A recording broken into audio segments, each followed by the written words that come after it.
கிறிஸ்துவுக்கு பிரியமானவர்களே, கிறிஸ்துவுக்கு பிரியమైన వారలారా, ஜிடி ஜெரேமியா சேனலிலே அநேகமான தேவனுடைய வார்த்தை கேட்டு ஆசீர்வாதத்தை பெற்றிருப்பதற்கு பெரிய மகிழ்ச்சியா இருக்கின்றது.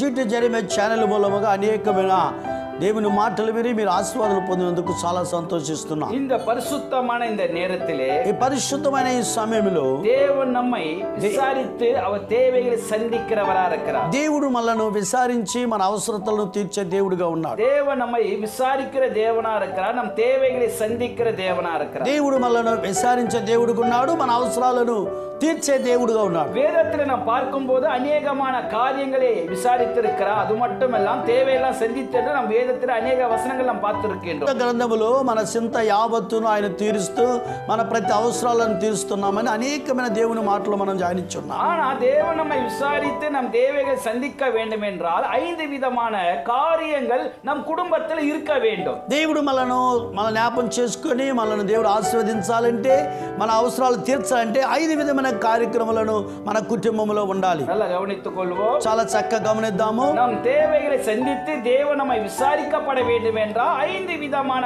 காரியங்கள் நம் கூடாரத்துக்குள்ள காணப்பட வேண்டும். మన అవసరాలను మనకు సహాయం చేసి మన అవసరాలు తీర్చాలంటే 5 విధమైన కార్యములు మన గుడారములో ఉండాలని దేవుడు మాట్లాడుతున్నాడు. முதலாவது காரியம் என்ன? మొట్టమొదటి కార్యములు ఏమిటి? கர்த்தருக்கு பயந்திருக்கிற சுபாவம் நமக்கு தேவை. దేవుడికి భయపడే గుణము స్వభావం మనకు కావాలి. அப்ப கர்த்தருக்கு பயந்திருக்கிற ஒரு அனுபவம் நமக்குள்ள இருக்கப்பட வேண்டும். దేవునికి భయపడే ఒక అనుభవం మన జీవితంలో కనబడాలి. முதல் காரியத்தை நாம் பார்க்கும்போது మొట్టమొదటి కార్యం మనం చూస్తున్నప్పుడు 2 ராஜாக்கள் 4வது அதிகாரம் 2 రాజులు 4వ అధ్యాయములో 1వ வசனத்திலே మొదటి వచనములో தீர்க்கதரிசி புத்திரனாக ஒருவன் மனைவியாக இருந்து அந்த ஸ்திரீ எலிசாவை பார்த்து, உமது அடியான் என் புருஷன் இறந்து போனால் உமது அடியான் கர்த்தருக்கு பயந்து நடந்தவன் என்பதை அறிவீர்கள்.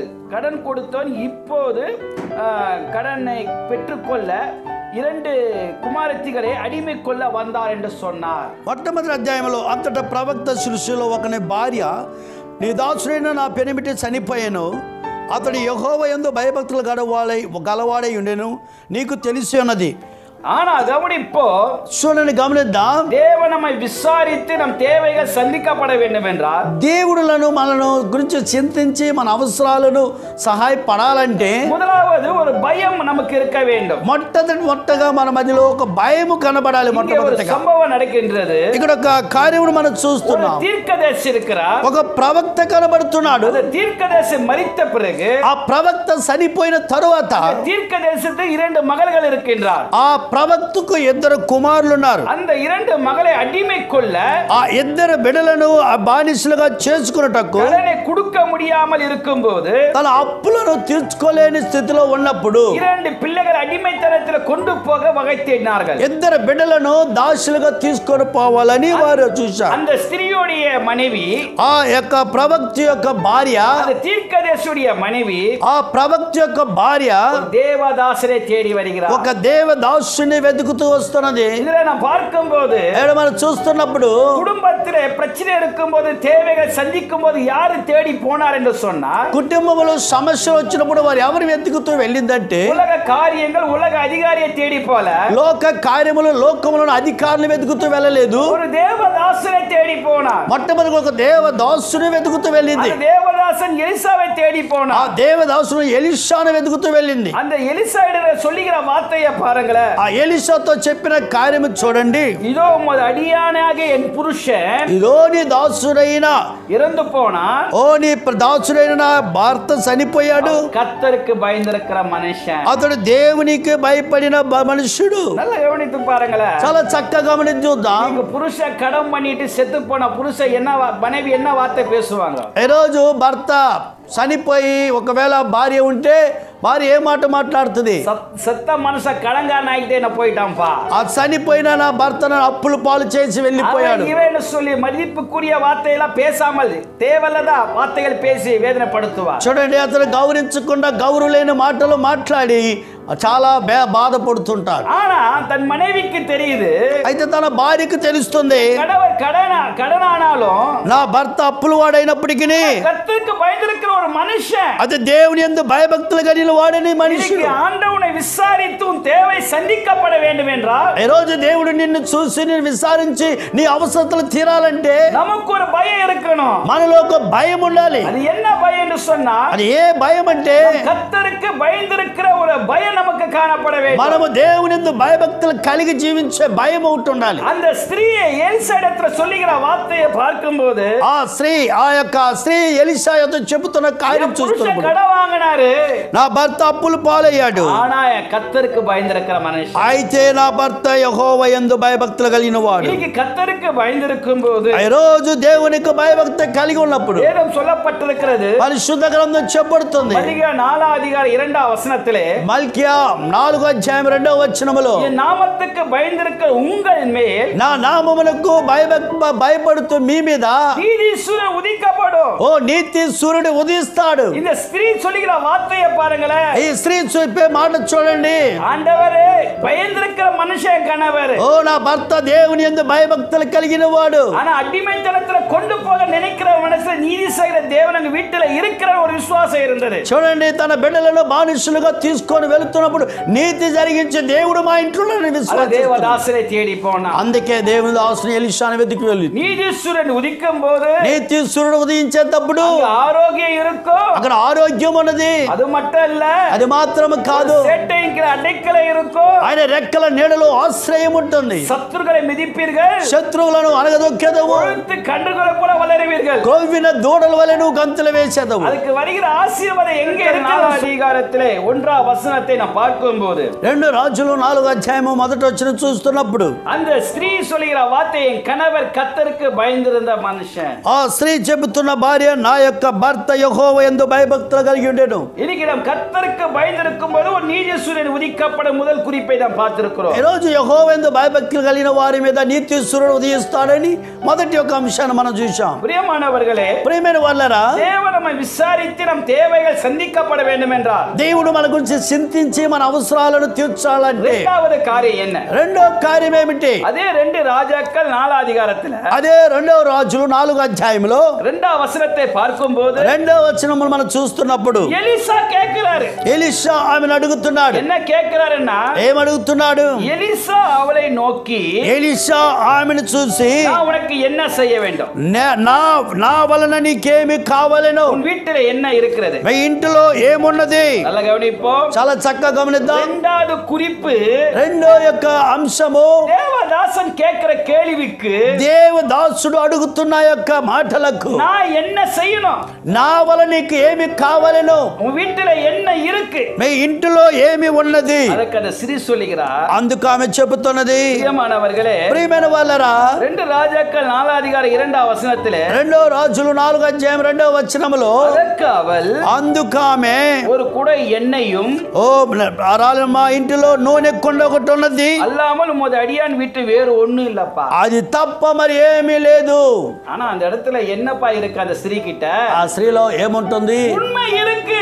నిజము పలుకుతుంది. அந்த இடத்துல நம்ம மட்டும் இருந்தா என்ன சொல்லுவோம்? అయితే మనం ఈ స్థలంలో ఉంటే మనం ఏమని చెప్తాం? என்ன வேணும்? నీకేమి కావాలి? உனக்கு வீட்டுல என்ன இருக்குன்னு கேட்ட என்ன சொல்லுவான்? నీ కాడ ఈ నూనె ఉందని అడిగితే ఏమడుగుతాం? నువ్వు ఎన్న ఇరుకంటాడు ఏమంటాం? இருக்குது இல்லன்னு சொல்லுவோம். ఉండేది కూడా లేదని చెప్తాం. இந்த ஸ்திரீ வாயில ஒரு உண்மை இருக்கு. అయితే ఆ స్త్రీ హృదయంలో ఒక నిజము పలుకుతుంది. பிரியமானவர்களே, ప్రియమైన వాళ్ళరా, தேவன் நம் விசாரித்து நம் தேவைகள் சந்திக்கப்பட வேண்டும் என்றால் దేవుడు మన గురించి చింతించి మన అవసరాలను తీర్చాలంటే இரண்டாவது உண்மை நமக்கு இருக்கணும். రెండోదిగా మనలో ఉండే ఒక నిజము ఉండాలి. அந்த தேவதாசன் கேட்கிறாரு, ఆ యొక్క ప్రవక్త ఎలీషా అడుగుతున్నాడు, நமக்கு என்னமா செய்யணும்? నేను నీకేమి చేయాలి? வீட்டுல இப்ப என்னப்பா இருக்கு? ఇప్పుడు నీ ఇంట్లో నీ కాడ ఏముంది? ஆனா அந்த அம்மா போய் பேசல. ఆమె అబద్ధం ఆడలేదు. ஆண்டவரே, ప్రభువా, ஒரே ஒரு குடம் மட்டும் என்ன இருக்கு? ఓ నా ఇంటిలో ఒక కుండలో నూనె కొంచెం ఉన్నది. ஆனா అయితే இப்ப இருக்கிற ஜனம் என்ன சொல்லுவாங்க தெரியுமா? ఇప్పుడుండే ప్రజలు ఏం చెప్తారు తెలుసా? இருந்தாலும் இல்லன்னு தான் சொல்லுவாங்க. ఉన్నా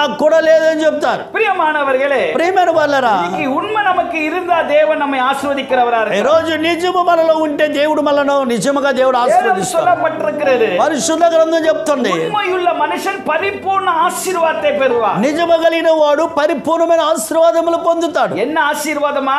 ఏ ఆశీర్వాదములు? ஒரு ஆசீர்வாதம் அல்ல, ఒక ఆశీర్వాదం మాత్రం కాదు, పరిపూర్ణ ఆశీర్వాదத்தை பெற்றுக்கொள்வான். పరిపూర్ణమైన ఆశీర్వాదములు పొందుకుంటాడు. அதுக்கு என்ன தேவை? దానికి ఏమి కావాలి? உண்மை தேவை, నిజము కావాలి. அந்த தேவதாசன் கேட்கிற கேள்விக்கு உண்மையான பதில் அந்த ஸ்திரீ சொல்லுகிறார். ఆ దేవదాసుడు ఎలీషా అడుగుతున్న మాటకు నిజముగా బదులు చెప్తున్నాడు. அந்த உண்மை இருக்கிற இடத்துல தேவனுடைய பரிபூர்ண ஆசீர்வாத தங்கம். ఆ నిజము కలిగిన హృదయంలో పరిపూర్ణమైన ఆశీర్వాదములు ఉంటాయి. அந்த பரிபூர்ண ஆசீர்வாதத்துல ஒன்று நாம் பார்க்கும்போது, ఆ పరిపూర్ణమైన ఆశీర్వాదాలు కూడా చూస్తున్నప్పుడు தானிయేலை குற்றப்படுத்த வகை தேடினார்களா? దానియేలును కూడా నిందించాలి, అతని మీద ఏదైనా నేరం మోపాలని చూశారు. தானிయేல் 6 அதிகாரத்தை நீங்க பார்க்கும்போது, దానియేలు 6వ అధ్యాయం మీరు చూసినప్పుడు ராஜா வந்து அவனை நினைத்தாரு, రాజు అతన్ని జ్ఞాపకం చేసుకున్నాడు. ஒரு அதிபதியாக கொண்டு வர வேண்டும் நினைச்சாரு. రాజు అతను ఒక పెద్ద అధిపతిగా తీసుకురావాలని అనుకున్నాడు. சில அதிபதிகள் எல்லாம் அவரை பார்த்து பொறாமை கொண்டு, కొంతమంది అధిపతులు అతను చూసి అసూయపడి தானிయేலை குற்றப்படுத்த பெரிய ஒரு வகை கூட்டத்தை தேடினார்கள். దానియేలు మీద నేరము మోపాలని అనేకులు సమకూర్చబడారు. பலவிதமான பொய்யான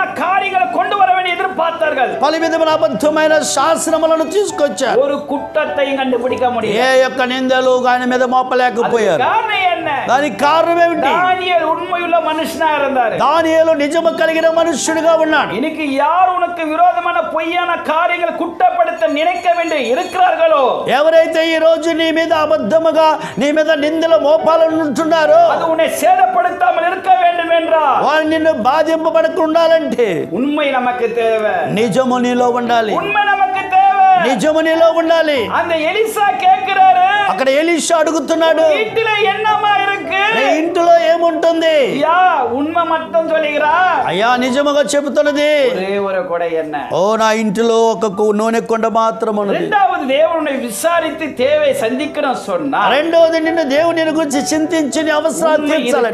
నీలో నిజం ఉండాలి. மூன்றாவது காரியம், మూడవది కార్యము, தேவனை விசாரித்தும் தேவைகள் சந்திக்கணும் சொன்னா, దేవుని గురించి చింతించి నీ అవసరాలను తీర్చాలంటే மூன்றாவது என்ன இருக்கிறது சொன்னா, మూడవది ఏముండాలంటే அதே 2 ராஜாக்கள் అదే 2వ రాజులు 4வது அதிகாரம் 4వ అధ్యాయము 3వ வசனத்தை நான் பார்க்கும்போது, 3వ వచనం చూసినప్పుడు அப்போது அவள்,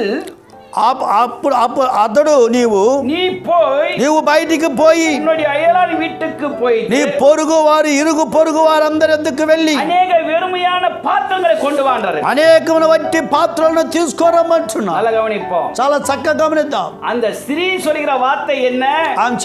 ఆ స్త్రీ చెప్పిన మాట ఏమిటి? ஐயா ஒரு குடம் எண்ணெய்தான் இருக்கு. అయ్యా నా ఇంటిలో నూనె కొండ మాత్రం ఉన్నది. ஆனா இவரு எலிசா சொல்றாரு, అయితే ఎలీషా చెప్తున్నాడు, எங்க போ சொல்றாரு? ఎక్కడికి వెళ్ళమంటున్నా? அயலான் வீட்டுக்கு போ. నువ్వు ఇరుగు పొరుగు వారింటికి వెళ్ళు. ஒரு கடன்காரன் ఒక అప్పులు వాడు அடுத்த வீட்டுக்கு போயிட்டு எனக்கு குடம் கூடன்னு சொன்ன கொடுப்பாதா என்ன நினைப்பா? ఒక అప్పులతో ఉన్న ఒక అతను పోయి పక్కింటికి పోయి ఒక కొండ ఇవ్వమంటే ఇస్తాడా? பிள்ளைகள் அடிமைத்தனத்தை கொண்டு போக நினைக்கிற எதிர்பார்க்கிறாங்க. ఓ నా బిడ్డలను బానిసలుగా తీసుకెళ్ళటకు ఎదురు చూస్తున్నారు. பக்கத்து வீட்டுக்கு போயிட்டு ఆ ప్రక్క ఇంటికి వెళ్ళి அம்மா குடம் கொடுமான்னு கேட்டா, అమ్మా ఒక బిందె ఇవ్వమని అడిగితే, ஆனா கடமே சரியா கொடுக்கல. నువ్వు వారికి అప్పే సరిగ్గా ఇవ్వలేదు. எப்படி நான் குடம் கொடுப்பேன்? ఓ నిన్ను నమ్మి ఎలా నా బిందెని ఇవ్వగలను? ஆனா குடத்தை கொடுத்தாங்க. ఆయన ఇచ్చారు. அதுல இருந்து என்ன தெரியுது? అందు నుంచి ఏం తెలుస్తుంది? தேவதாசன் சொல்லுகிறா, దేవదాసుడు చెప్తుంది, அயலான் வீட்டுக்கு போயிட்டு குடத்தை கேளன்ற. దేవదాసుడు ఎలీషా అడుగుతున్నా, నువ్వు ప్రక్కింటి అక్కడి పోయి కొండలు తీసుకున్నాడు. குடத்தை கொடுத்தார்கள். ఆ పాత్రలు ఇచ్చారు. அப்ப மூன்றாவது, మూడోదిగా தேவன் நம்மை விசாரித்து ஆசீர்வதிக்க வேண்டும் என்றால் దేవుడు మనను విచారించి நமக்கு ఆశీర్వదించాలండి. ஒரு சாட்சி இருக்கணும். మనకు ఒక సాక్ష్యం ఉండాలి. அயலான் இடத்துல ஒரு சாட்சி இருக்கணும். ప్రక్కింటి ఇరుగు పొరుగు వారి మధ్యలో సాక్ష్యం அந்த ఉండాలి. சாட்சி நம்மை பலப்படுத்தும். ఆ సాక్ష్యము మనం బలపరుస్తుంది. பிரியமானவர்களே, ప్రియమైన వాళ్ళరా, கடைசி நாட்களிலே ఈ చివరి దినములలో நம்முடைய பரிசுத்தத்தை பாதுகாக்கப்பட வேண்டும். మన యొక్క పరిశుద్ధతను మనం కాపాడుకోవాలి. இந்த பரிசுத்தத்தை பாதுகாக்க வேண்டும் என்றால் ఈ పరిశుద్ధతను కాపాడుకోవాలంటే பரிசுத்தாவி நமக்குள்ள இருக்க வேண்டும். పరిశుద్ధాత్మ మనలో ఉండాలి. அந்த பரிசுத்தாவி நமக்குள்ள இருக்கும்போது ఆ పరిశుద్ధాత్మ మనలో ఉన్నప్పుడు நம்முடைய வாழ்க்கைக்கு ஒரு சாட்சியாக காணப்படும். మన యొక్క జీవితంలో ఒక సాక్షిగా ఉంటుంది. எப்படி சாட்சி என்று சொன்னா,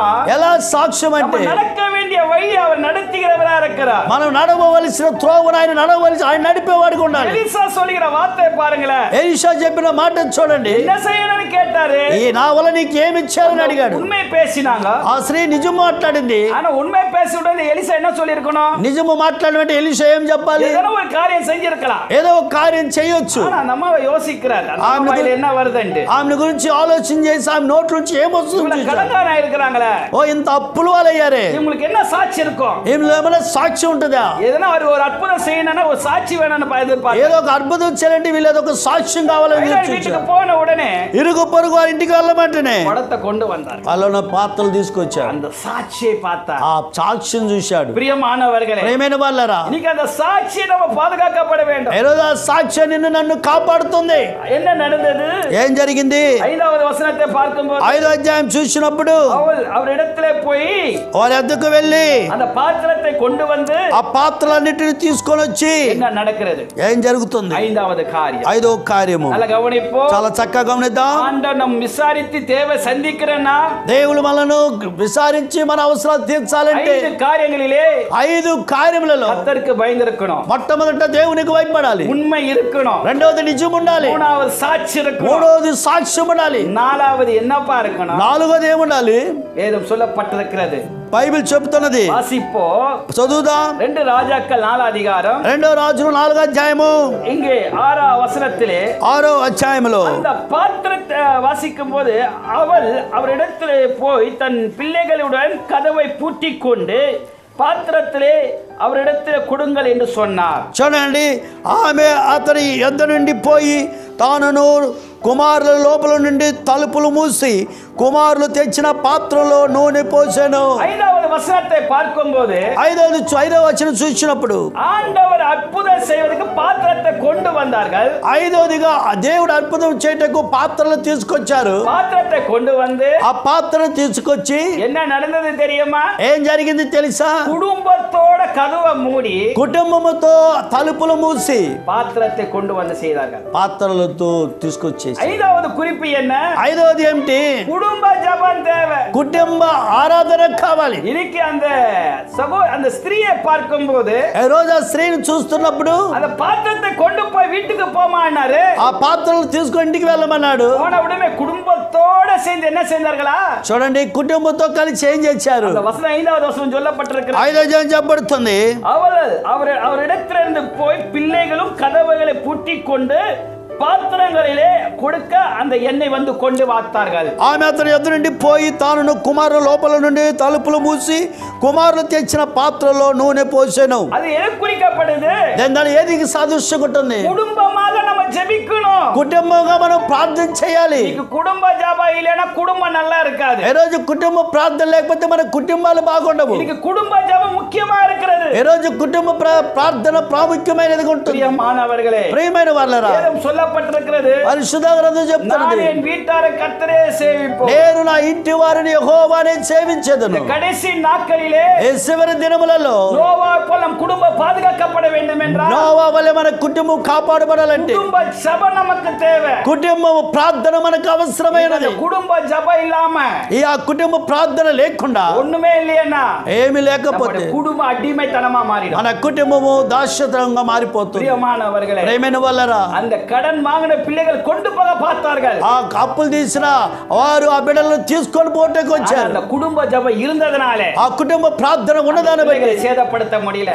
ఆ బిడ్డలను వారు ఏమి చేయలేకపోయారు. நீங்க நம்ம அறிந்து கொள்ள வேண்டியது என்ன? ఈ రోజు మనం తెలుసుకోవాల్సినది ఏమిటంటే குடும்ப ஜெபம் முக்கியமா இருக்கின்றது. ఈ రోజు కుటుంబ ప్రార్థన ప్రాముఖ్యంగా ఉంటుంది. இன்னைக்கு 5 வித காரியங்கள். ఈ రోజు 5 విధమైన కార్యములు. ஆண்டவர் உன்னை விசாரித்து உன் தேவைகள் சந்திக்க வேண்டும் என்றார். దేవుని నీ గురించి చింతించి నీ అవసరాలు తీర్చాలంటే 2 ராஜாக்கள் 4 அதிகாரத்துல ஒரு ஸ்திரியை குறித்து நாம் பார்த்தோம். 2వ రాజులు 4వ అధ్యాయంలో మొదటి నుంచి ఒక స్త్రీని గురించి చూశాం. அந்த தேவதாசன் மரித்த பிறகு ఆ యొక్క దేవదాసు తన పెనిమిటైన ప్రవక్త మరణించిన తరువాత தன்னுடைய மனைவி எப்படியாக வாயை விட்டு பேசுகிறார் என்றார். ఎప్పుడు ఎలా తన భార్య నోరు తెరిచి మాట్లాడుతుందండి. கர்த்தருக்கு பயந்திருக்கிற மனுஷன், ఆ భర్త దేవుని యందు భయభక్తులు కలిగి கர்த்தருக்கு பயந்திருக்கும் போது అతడు దేవుని యందు భయభక్తులు కలిగి சூரியன் மேல உதிக்கும். నీతిస్తుడు అతని మీద ఉదించు. இரண்டாவது கேக்குறாரு, రెండోది అడుగుతున్నాడు, அவருக்கு என்ன செய்யணும்? నా వల్ల నీకేమి కావాలి? என்ன இருக்கு? నీ ఇంటిలో ఏముంటుంది? ஆனா அந்த ஸ்திரீ சொல்லுகிறா, ఆ స్త్రీ చెప్తుంది, ஒரு குடம் மட்டும் பாத்திரம் மட்டும். ఓ నా ఇంటిలో నూనె కొండ ఉంటుంది. உண்மை, నిజము. உண்மை மட்டும் இருந்தா ఈ రోజు నిజం మాత్రం ఉంటే పరిపూర్ణ ఆశీర్వాదం. పరిపూర్ణమైన ఆశీర్వాదం. யாரும் குற்றப்படுத்த நினைக்க முடியாது. ఎవరు నీ మీద నిందలు మోపలేరు. மூன்றாவது మూడోదిగా சாட்சி. సాక్ష్యం కలిగి ఉండాలి. தேவதாசன் சொல்லுகிறாரு, ఆ సాక్షి ஐலான் చెప్తున్నాడు, வீட்டுக்கு போய் பாத்திரத்தை கொண்டு வா. నీ ఇరుగు పొరుగు వారి ఇంటికి వెళ్ళి పాత్రలు తీసుకుని பாத்திரத்தை கொண்டு வந்தார்கள். ఆ పాత్రను తీసుకొచ్చి நிமித்த சாட்சியை ఆ பார்க்கிறோம். నిమిత్తం సాక్ష్యం చూసింది. என்ன நடந்தது? ఏం జరిగినది? குடும்பமாக சேர்ந்து కుటుంబముగా చేరి செபிக்கிறார்கள். ప్రార్థన చేశారు. கர்த்தர் பெரிய காரியங்கள் செய்கிறார். దేవుడు గొప్ప కార్యాలు చేశారు. ஆமென். ఆమేన్.